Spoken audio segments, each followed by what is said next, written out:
can you say greed is a powerful motivator for betrayal? Individuals betray their nation for financial or material rewards, often offered by foreign governments, corporations, or rival political factions. This is exactly what is going on in Burkina Faso at the moment. However, Ibrahim Traore, the strong man of Burkina Faso, has made a strong declaration, vowing to eliminate anyone who engages in acts of treason against his state. His firm stance reflects the tense political atmosphere in the country, where coups and external interference have been persistent challenges. How will this tough approach impact the political climate in Burkina Faso? Could such a stance suppress potential opposition or lead to further unrest? Well, we are going to find out. But before we do so, make sure you like this video and subscribe to the new tourist channel so you get first-hand information on whatever is happening in Burkina Faso. Speaking at the Second National Day of Patriotic Commitment and Citizen Participation, President Traore declared that treason would be the country's most serious criminal offense going forward. He called on his compatriots to be patriotic and demonstrate their true citizenship to Burkina Faso.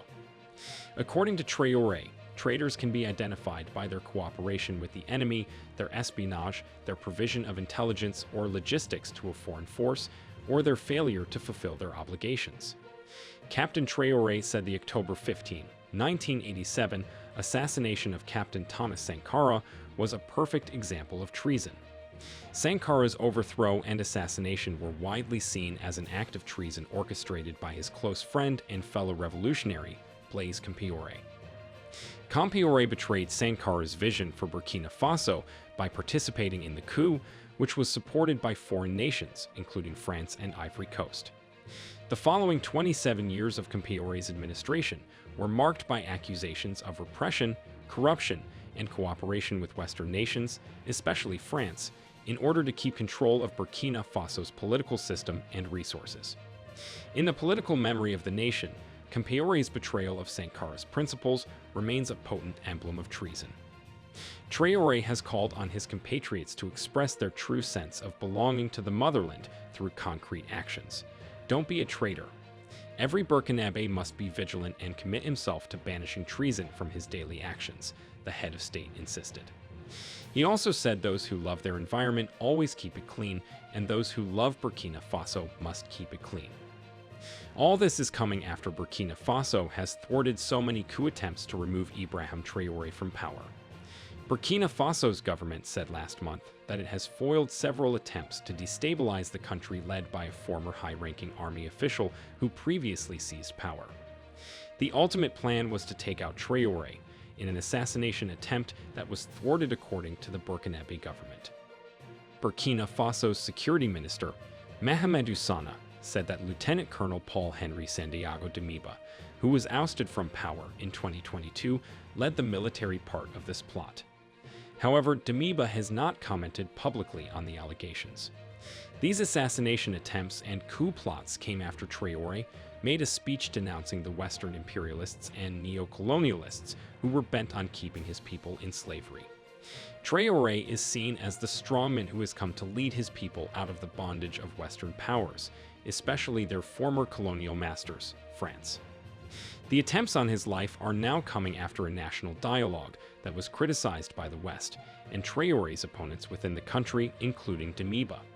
You should be well aware of the fact that attempts on Ibrahim Traore's life started when he began taking a strong stance against French policies, kicked the French military and French ambassador out of his country, and removed French as the country's official language.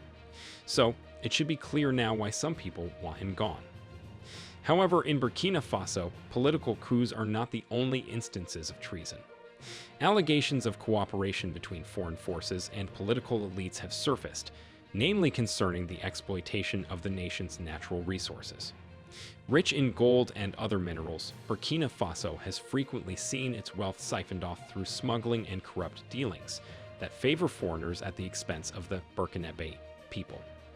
For instance, politicians are sometimes viewed as violating national interests when they enter into covert or exploitative agreements with foreign governments or businesses, permitting the extraction of the country's resources without enough monitoring or compensation.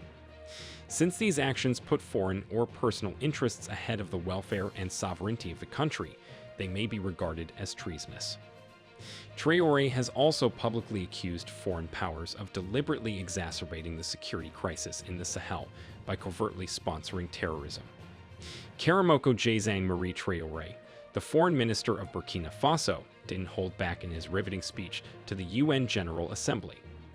He charged that by funding and assisting terrorism, various nations, including Ukraine, were deliberately intensifying the suffering of the Sahelian people. His audacious and urgently heated remarks have left the world wondering, are international players escalating the deadly Sahelian conflict for covert geopolitical advantage? The Sahel, a semi-arid region stretching across Africa from Senegal to Sudan, has long been a theater of geopolitical rivalry.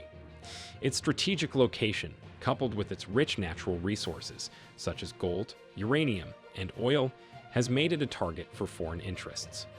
Over the years, Western powers, particularly France, have maintained a strong military presence in the region, ostensibly to fight terrorism and support local governments in maintaining order. However, these interventions have often been met with skepticism and resistance. The geopolitics of the Sahel is now defined by a complex web of alliances and rivalries, where both Western and non-Western powers vie for influence. Burkina Faso's accusations against foreign powers must be seen within this broader context of shifting allegiances and the desire for autonomy in a region that has long been shaped by external forces. We should also note that resource extraction, particularly in regions rich in minerals such as gold, has often been linked to the financing of terrorist groups. This is why Burkina Faso plans to withdraw mining permits from some foreign companies and will seek to produce more of its own gold.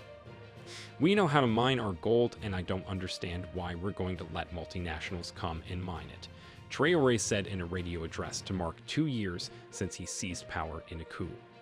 London-listed Endeavour Mining, Australia-based West African Resources, Russia's Norgold, and Canada's Orezone Gold Corporation operate in Burkina Faso. However, operations have been complicated by growing insecurity.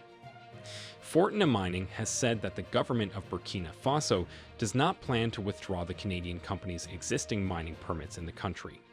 Endeavour Mining also said the government remains supportive of the company and is not aware of any plans to revoke any of its mining permits.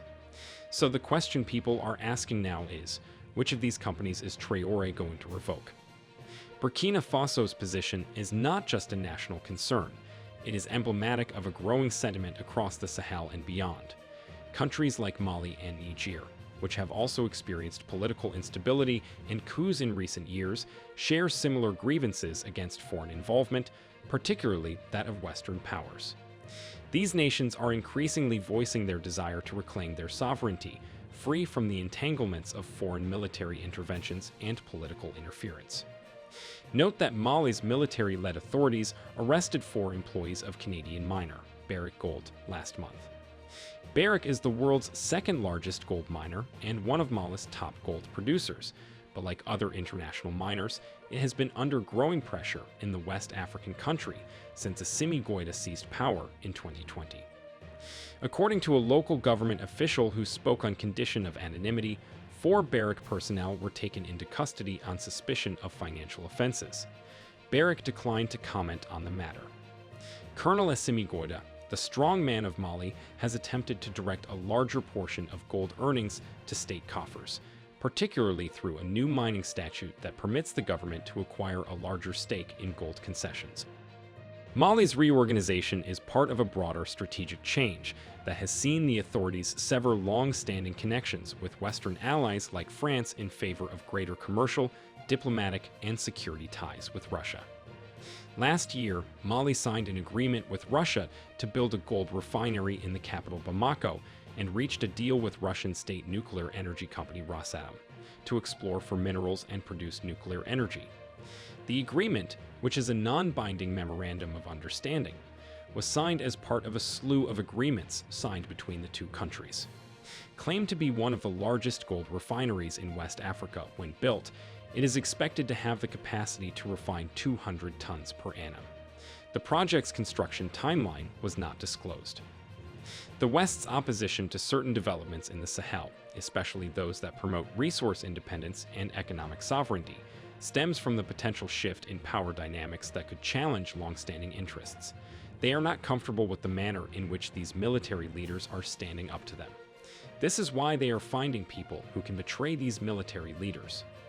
Well, Traore has made this clear. You betray him, you will definitely not be going unpunished. His firm stance on dealing with treason underscores his determination to safeguard Burkina Faso's sovereignty and stability. How will this hardline stance against treason impact Burkina Faso's political landscape? Could this approach create a culture of fear, or will it strengthen national unity? Let us know your thoughts in the comments. Do not forget to like this video and subscribe to the New Tourist channel. Turn on notifications too so you get notified whenever we upload videos like this. Thanks for watching and see you in our next video.